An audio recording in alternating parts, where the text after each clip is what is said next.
besar, kenikmatan yang paling besar, yang lebih daripada nikmatnya surga adalah nikmat bisa mandang wajahnya Nabi Muhammad. Rasulullah dalam sebuah hadisnya mengatakan, man ra'ani faqad ra'ani fa inna syaitan la yatamatsalu bi. Barang siapa yang telah memandangku, maka betul-betul dia telah memandangku. Sesungguhnya syaitan tidak bisa menyerupaiku. Al-Imam Malik bin Anas, Imam Darul Hijrah, mengatakan, ma bitul lailah illa ra'aitu Nabi sallallahu alaihi wasallam. Aku tidak tidur semalam pun kecuali aku berjumpa dengan Nabi Muhammad sallallahu alaihi wasallam. Bahkan sebagian dari salafus saleh, mereka setiap gerakannya, di setiap amalan ibadahnya atau amalan adat istiadatnya, mereka tidak gerak kecuali dapat dari isyarat Nabi Muhammad SAW. Dapat isyarat dari Muhammad SAW, hatta masalah sangat sepele. Mereka tidak memindahkan suatu barang, suatu posisi di rumahnya kecuali dapat perintah dari Nabi Muhammad, pindah sebelah sini, pindah sebelah sini, duduk sebelah sini atau duduk sebelah situ. Dan Allah yang berikan mereka bisa memberikan kita, masyarakat hadirin. Allah yang memberikan para salafus saleh, berikan kepada Ibnu Muqaddam, memberikan kepada Syekh Abu Bakar bin Salim, memberikan kepada Umar bin Rahman Al-Attas, memberikan kepada Abdul Qadir Al-Jailani wa ghairuh, bisa memberikan kepada kita dengan ukuran bahkan yang lebih dari mereka. Akan tetapi masyarakat hadirin butuh dari kita satu, apa? Mutaba'atuhum, ngikutin dengan apa yang mereka berbuat, masyarakat hadirin. Allah merintahkan kepada Nabi Muhammad untuk mengatakan kepada umatnya, qul in kuntum tuhibbunallaha fattabi'uni. Katakan wahai Muhammad kepada umatmu, kalau kamu cinta kepada Allah Subhanahu wa taala, ikutilah aku. Ikutilah ajaran yang aku bawa, ikutilah syariat yang aku bawa. Atas perihal apa kita ngikutin Nabi Muhammad? Atas seluruh perihal hidup kita, baik yang sifatnya ibadah atau yang sifatnya adat istiadat. Kita tidak bisa selamat dunia dan akhirat kecuali dengan satu jalur, jalurnya mengikuti Nabi Muhammad. Dan kita tidak ingin jadikan siapapun di bumi ini, dari mulai Nabi Adam sampai hari kiamat, untuk jadi pemimpinnya kita dunia dan akhirat lebih dari Nabi Muhammad SAW. Pemimpinnya kita dunia dan akhirat, dan atas seluruh perihal hidup kita, baik ibadat atau adat istiadat, adalah Nabi Muhammad SAW. Dengan ini insya Allah masyarakat hadirin, kita dikasih oleh Allah sebagaimana Allah ngasih para salafus saleh. Kenapa masyarakat hadirin? Karena kita hidup di zaman sulit untuk mendapat teman mendukung dalam kebaikan. Dan kalau kita lurus, kita semangat di zaman sekarang, kita mendapat pahala sama seperti pahalanya 50 sahabat. Sedangkan kita ketahui, setinggi-tingginya makamnya orang wali, setinggi-tingginya makamnya orang kutub dan lainnya, tidak bisa sampai ke derajatnya paling kecilnya para sahabatnya Nabi Muhammad. Karena mereka berjuang dengan Nabi Muhammad, menaruhkan jiwa dan hartanya untuk Nabi Muhammad, untuk syariatnya Nabi Muhammad sallallahu alaihi wasallam. Pada suatu hari Rasulullah mengatakan kepada para sahabatnya, saya tiba akhir zaman, akan datang di akhir zaman nanti al-ghabid ala dini, orang yang berpegang teguh kepada agamanya, kal-ghabid ala jamrah, sebagaimana orang yang megang bara api di tangannya, berapa lama dia bisa sabar.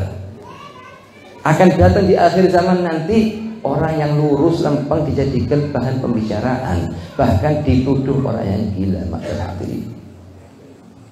apakah pengaruh pembicaraannya mereka kepada kita? Tidak pengaruh. Kita beribadah hanya untuk Allah Subhanahu wa taala. Kita tidak nyari pujiannya orang dan tidak takut dengan caci makinya orang. Yang kita cari hanya ridhonya Allah Subhanahu wa taala. Seluruh perkara yang buat Allah ridho kepada kita, kita tidak butuh ridhonya makhluk. Seluruh perkara yang buat Allah murka kepada kita, kita jauhin meskipun makhluk semua ridho kepada kita. Waliyadzubillah. Rasulullah berkata kepada sahabatnya, barang siapa yang berpegang teguh di akhir zaman dengan apa yang aku ajarkan, dia akan mendapatkan ajr 50, pahala 50 orang. Sahabat nanya, ya Rasulullah, 50 orang dari golongan kita, para sahabat, atau 50 orang yang dari golongannya mereka nanti di akhir zaman? Gala bal minkum, 50 golongan, 50 orang dari golongannya para sahabat. Kenapa? ya Rasulullah kok sampai begitu pahalanya mereka ini? Karena mereka tidak mendapatkan golongan-golongan yang membantu mereka dalam kebaikan, kecuali sangat sedikit. Sedangkan kalian semuanya para sahabat mendukung untuk pada kebaikan. Masyaallah ini. Bagaimana kita di akhir zaman ini bisa menyenangkan hatinya Nabi Muhammad, bisa menyenangkan hatinya Khulafaur Rasyidin, bisa menyenangkan hatinya Sayyidah Fatimah Az-Zahra wa Khadijatul Kubra wa Aisyah Ridha, bangga dengan kita masyaallah hadirin.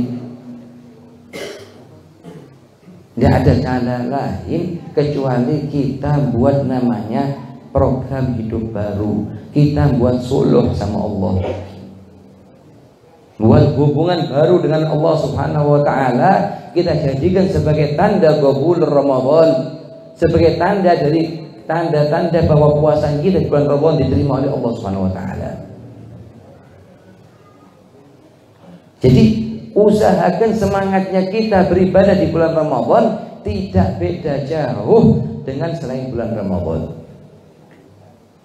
Seperti apa yang dikerjakan oleh salafus saleh, di antaranya Habib Abdullah bin Husain bin Tahir radhiyallahu anhu wa ardhah. Beliau terkumpul termasuk orang yang arif billah, kutub zamannya. Setiap malamnya itu 1000 rakaat.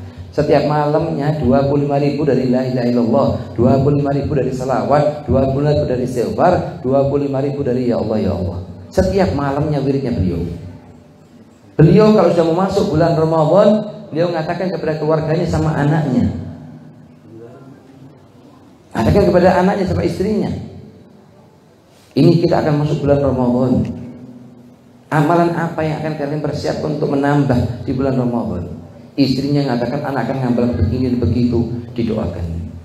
Anaknya yang pertama mengatakan anak akan ngajarkan amalannya ini, amalannya itu, wahai ayahku, didoakan yang baik, didukung. Anaknya yang kedua, ketiga. Kemudian Habib Abdullah bin Husain bin Tahir kembali kepada dirinya sendiri, ngoreksi dirinya sendiri. Ternyata tidak ada waktu kosong sudah lebih untuk bisa ditambah. Kenapa? Karena Habib Abdullah bin Husain bin Tahir di bulan Ramadan dan selain bulan Ramadan, waktunya beliau dari mulai adzan subuh sampai adzan subuh full. Sampai beliau nangis setelah berkata kepada istrinya sama anaknya, hal ahadun minkum yabi'u waqtahu ila abi? Apakah ada di antara kalian yang bisa jual waktunya kepada ayahnya kalian supaya ayahnya kalian bisa nambah amalan di bulan Ramadan, bisa lebih bulan Ramadannya daripada bulan yang lain, kan masih ingin nambah di atas amalan-amalan yang telah beliau kerjakan. Masyaallah hadirin. Lah sedangkan kita masyaallah hadirin, kita masya Allah alhamdulillah di bulan Ramadan dikasih taufik sama Allah, hidayahnya Allah turun kepada kita, mampu ngerjakan salat tarawih dalam jumlah 20 rakaat setiap malamnya dari awal malam sampai akhir malam. Ini adalah taufiknya dari Allah Subhanahu wa taala. Yang selayaknya ini nikmat harus kita syukuri. Dengan apa kita syukuri nikmatnya salat tarawih di bulan Ramadan? 20 rakaat yang telah kita mampu, dikasih kemampuan salat 20 rakaat, jangan kita tinggalkan di selain bulan Ramadan. Berarti kita salat tarawih selain bulan Ramadan? Tidak.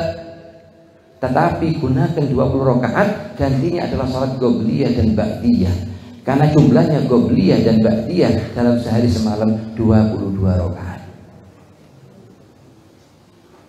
Yang pertama, 2 rakaat sebelum subuh, usahakan jangan ditinggalkan. Sebab kenapa? Sebab sebagian ulama diantaranya Imam Ahmad bin Hanbal mengatakan 2 rakaat sebelum subuh hukumnya wajib. Yang kedua, 4 rakaat sebelum zuhur, 4 rakaat setelah zuhur. Karena baginda Nabi Muhammad mengatakan, man shalla qabla al-'asri arba'an wa shalla ba'da man shalla qabla dhuhri arba'an wa shalla ba'da dhuhri arba'an harramallahu sya'rahu basyara 'alan nar. Barang siapa yang sholat sebelum zuhur 4 rakaat, 4 rakaat setelah zuhur, itu rambutnya dan seluruh tubuhnya diharamkan dari neraka jahanam. Dan ini kita harapkan masyaallah hadirin. Apakah setelah dengar hadis seperti ini kita bisa hati kita untuk meninggalkan? Yang ketiga, 4 rakaat sebelum sholat subuh, 4 sebelum sholat asar. Kita usahakan sholat 4 rakaat sebelum sholat asar, namanya qobliyatul asar. Apa katanya Rasulullah tentang qobliyatul asar ini? Rahimallahu ra'an shalla qoblal asri arba'an. Allah merahmati Ya Allah, rahmati hamba-hamba yang sholat 4 rakaat sebelum sholat asar. Apakah kita tidak ingin dapat doa rahmatnya Rasulullah, yang doanya Rasulullah 100% qabul mustajab? Kalau bisa, waktu sholat qobliyah asar itu kita baca 4 surat. Rakaat pertama setelah baca surat Al-Fatihah, kita baca surat Idza Zulzil. Yang kedua, Wal Adiyah. Yang ketiga, Al-Qari'ah. Yang keempat, Alhaakumut Takatsur. Kenapa? Karena disebutkan dalam sebuah hadis yang disebutkan oleh Habib Muhammad Al-Khirij dalam kitabnya beliau, disebutkan bahwa barang siapa yang sholat qobliyah asar 4 rakaat dan membaca di dalamnya 4 surat ini, maka niscaya dia akan diharamkan rambut dan seluruh tubuhnya di neraka jahanam. Yang keempat adalah 2 rakaat sebelum maghrib, 2 rakaat setelah maghrib. Katanya Rasulullah, ma baina kulli adzanaini shalah. 2 rakaat sebelum maghrib, 2 rakaat setelah maghrib. Kalau bisa 2 rakaat yang setelah maghrib ini kita gabung juga dengan namanya sholat sunnah awwabin. Sholat sunnah awwabin adalah sholat sunnah yang dikerjakan antara maghrib dan isya, paling sedikitnya 2 rakaat, paling banyaknya 20. Boleh kita gabung dengan qobliyatul ba'diyatul maghrib, kita niat usolli sunnah ba'diyatul maghrib wal awwabi raka'ataini lillahi ta'ala. Supaya apa? Dapat pahala, kita dapat 2 sholat. Kemudian masyarakat hadirin, sebelum sholat isya kita sholat 2 rakaat qobliyah isya. Boleh kita gabung juga dengan sunnah ridha. Al-Imam Qutbud Da'wah wal Irsyad, Ghawthul Ibad wal Bilad, Al-Habib Abdullah bin Al-Haddad, beliau selalu menjaga sholat ini. Namanya sholat sunnah ridha. Berapa rakaat? 2 rakaat. Apa yang dibaca? Ayat kursi 1 kali, Al-Ikhlas 3 kali. Apa fadilahnya? Tidak tidur hamba tersebut setelah sholat tersebut kecuali Allah ridha kepada dia. Dan sholat ini bisa kita gabung dengan qobliyah isya. Kita sholat sunnah qobliyah isya wa sunnatur ridha raka'ataini lillahi ta'ala. Setiap rakaatnya kita baca ayat kursi 1 kali dan baca surat Al-Ikhlas 3 kali. Kemudian baru sholat isya. Setelah sholat isya kita sholat ba'diyah isya. Berapa rakaat? 2 rakaat. Yang lebih utama apa? Yang lebih utama pada rakaat pertama kita baca surat As-Sajdah, dan rakaat kedua kita baca Tabarok kalau kita dikasih semangat untuk. Kalau tidak, ya paling ininya Al-Kafirun sama Al-Ikhlas. Kenapa kok kita baca surat As-Sajdah di rakaat pertama dan di rakaat kedua Tabarok? Karena disebutkan oleh Imam Tawus bin Kaisan Al-Yamani, Sayyidut Tabi'in, mengatakan barang siapa yang sholat ba'diyah isya, rakaat pertama membaca surat As-Sajdah, rakaat kedua membaca surat Tabarok, maka dia telah mengerjakan ibadah seakan-akan ibadahnya dikerjakan di malam Lailatul Qadar. Ini fadilah Lailatul Qadar yang kita bisa dapatkan selain bulan Ramadan. Ini perihal pertama, masyarakat hadirin, yang harus kita jaga. 22 rakaat gantinya 20 rakaat di bulan tarawih. Sebagai apa? Sebagai tanda gobul amal Ramadan kita, gobul puasanya kita, seluruh amal ibadah kita di bulan Ramadan terima. Apa? Ada tanda-tanda. Yang kedua, kita jaga sholat witir kita. Kalau kebiasaan setiap malam kita alhamdulillah dikasih taufik sama Allah dan hidayah, bisa sholat 3 rakaat setelah sholat witir 20 rakaat, itu 3 rakaat tolong jangan ditinggalkan. Innallaha witr yuhibbul witr. Allah Maha Tunggal dan Allah cinta kepada sholat yang sholat orang hamba-hamba yang sholat witir. Kita boleh sholat witir di permulaan malam sebagaimana dikerjakan oleh Sayyidina Abu Bakar dan Sayyidina Utsman bin Affan. Artinya sholat isya langsung sholat witir, atau kita tunda sholat witir kita di akhir malam di waktu tahajud sebagaimana dikerjakan oleh Sayyidina Umar dan Sayyidina Ali bin Abi Thalib. Rasulullah kalau melihat perbuatannya mereka, Sayyidina Abu Bakar dan Sayyidina Utsman sholat di permulaan malam, kemudian Sayyidina Ali bin Abi Thalib dan Sayyidina Umar bin Khattab sholat di akhir malam, Rasulullah muji mereka berempat. Kalau kita yakin kita akan bangun di waktu tahajud, maka ini lebih utama kita tunda sholat witir kita di akhir lail, di waktu tahajud. Kalau kita tidak ragu akan kita karena faktor capek dan lain-lain, maka yang lebih utama kita sholat witirnya di awal malam. Itu perkara yang kedua, masyarakat. Yang ketiga, sholat duha. Sholat duha ini jangan tinggalkan. Semua orang kadang ngadu masalah ekonomi dan lain-lain. Tidak ada jalur yang paling kuat, paling ampuh untuk mendapatkan kekayaan zahir dan batin lebih daripada menjaga sholat duha. Katanya salafus saleh, la faqra ma'ad duha. Tidak ada kemiskinan bagi orang yang selalu menjaga sholat duha. Dan kita selayaknya untuk menunjukkan rasa syukur atas kenikmatan tubuh kita, anggota tubuh kita semua ini berapa? 360 mafsal. Dan ini selayaknya kita sedekahkan tiap hari sesuai tanda rasa syukur. Dan ini semua rasa syukur ini bisa kita tutup dengan melakukan sholat duha 2 rakaat. Paling minimnya sholat duha 2 rakaat, paling banyaknya 8 rakaat. Ini 3 sholat ini jangan ditinggalkan masyarakat ini. Kenapa? Karena akan mendatangkan 3 faedah. Faedah pertama apa? Diangkat derajatnya kita di surganya Allah Subhanahu wa taala. Karena derajatnya seorang hamba di surga berbeda-beda sesuai dengan apa amalan dia di dunia. Yang kedua, akan mendapatkan rasa cintanya Allah Subhanahu wa taala. Karena Rasulullah mengatakan dalam sebuah hadisnya, dalam sebuah hadis qudsi, "Wala yazalu 'abdi yataqarrabu ilayya bin nawafil." Hambaku itu masih terus-menerus mengerjakan amal ketaatan untuk mendekatkan dirinya kepadaku, kata Allah. Hatta uhibbah, sampai aku cinta kepada dia. Ini faedahnya kita menjaga amalan-amalan sunnah. Yang ketiga, masyarakat hadirin, untuk menutup kekurangan kita pada sholat fardu kita. Karena kita kalau mau jujur aja, begitu kita sholat selalu datang istilahnya gangguan-gangguan syaitan, bisikan-bisikan syaitan.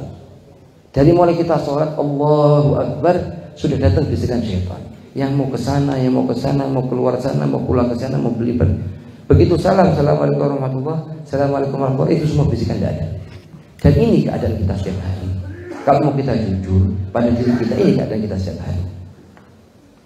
Lah, kekurangan-kekurangan tersebut sangat kita harapkan untuk bisa kita tutupi dengan apa? Dengan sholat-sholat sunnah yang kita jaga. Lah, untuk mengingatkan masalah hadirin supaya kita betul-betul bisa ngamalkan, bisa nunjukkan apa amalan bulan Ramadan telah diterima, itu kita harus namanya buat muhasabah, hitungan. Jadi kita tulis, misalnya hari ini keterlambat Qobliyah Asar, kita tulis Qobliyah Asar, belum sholat. Tidak apa-apa ditulis, nanti diqodho hari Jumat atau hari apa yang kosong diqodho. Qobliyah subuh kemarin tidak sempat sholat, ditulis, nanti diqodho. Habib Abdul Qadir bin Ahmad Segaf, beliau selalu dalam majlis-majlisnya beliau mengingatkan para yang hadir di akhir bulan Ramadan untuk membuat muhasabah, hitungan. Sama kayak orang yang punya proyek-proyek perusahaan, mereka punya hitungan di akhir tahun. Dilihat prosedur sebab-sebab apa yang menguntungkan dan sebab-sebab apa yang merugikan, mereka jaga terus.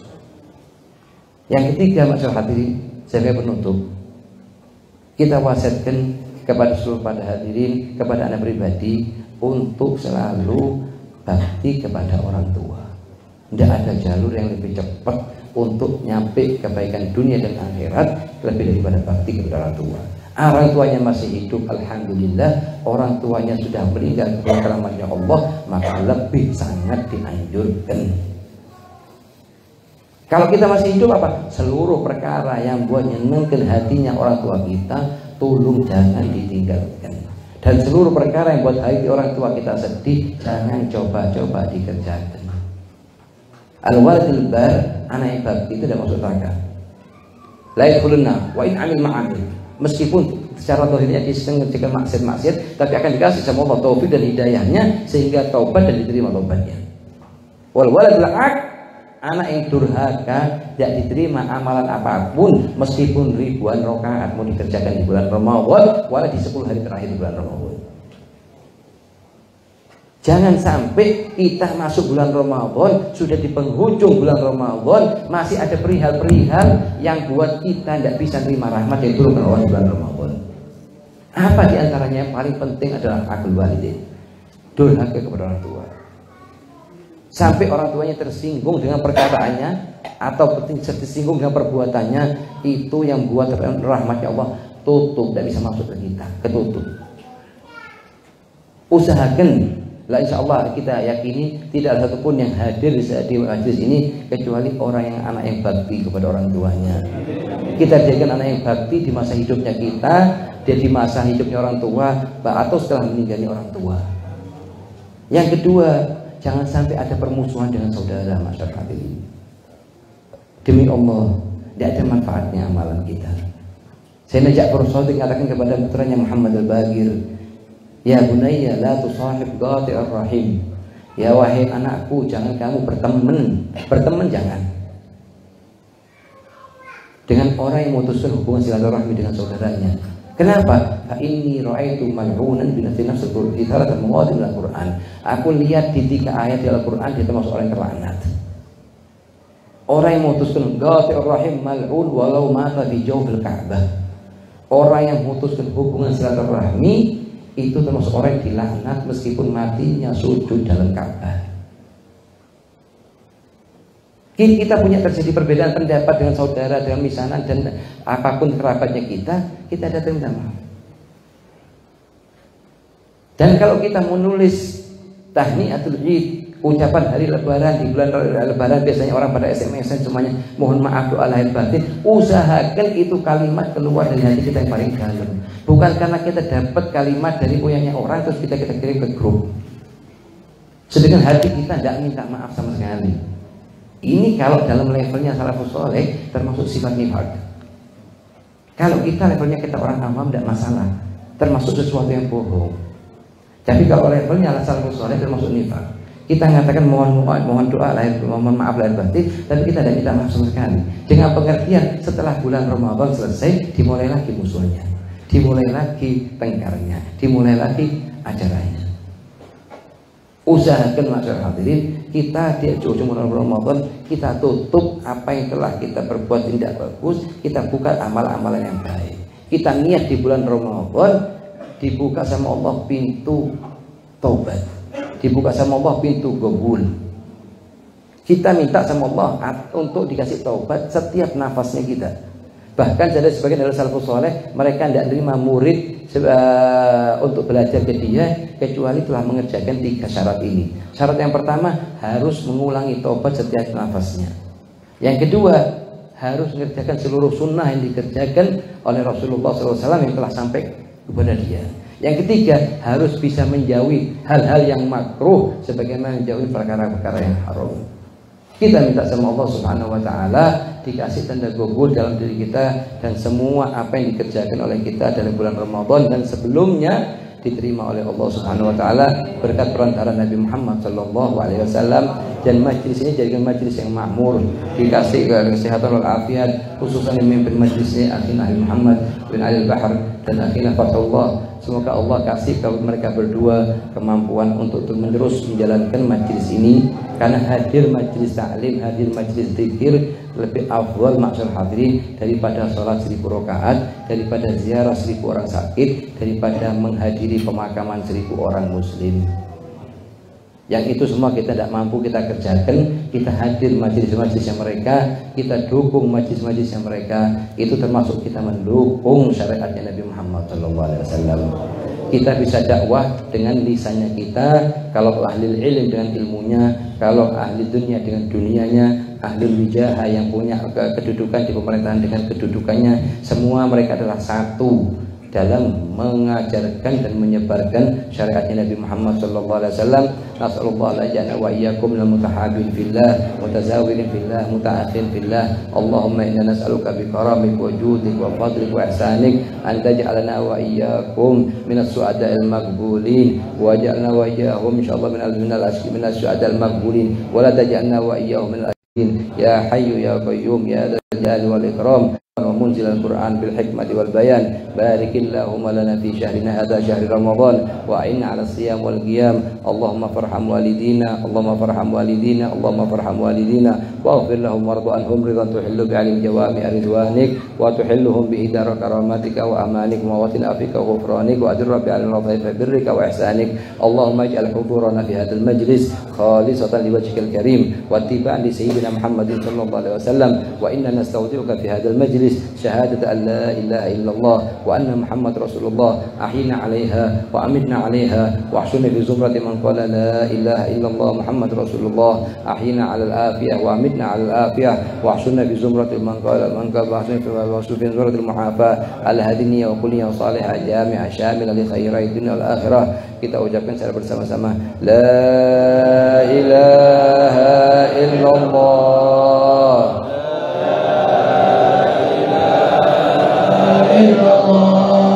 la ilaha illallah, la ilaha illallah, la ilaha illallah.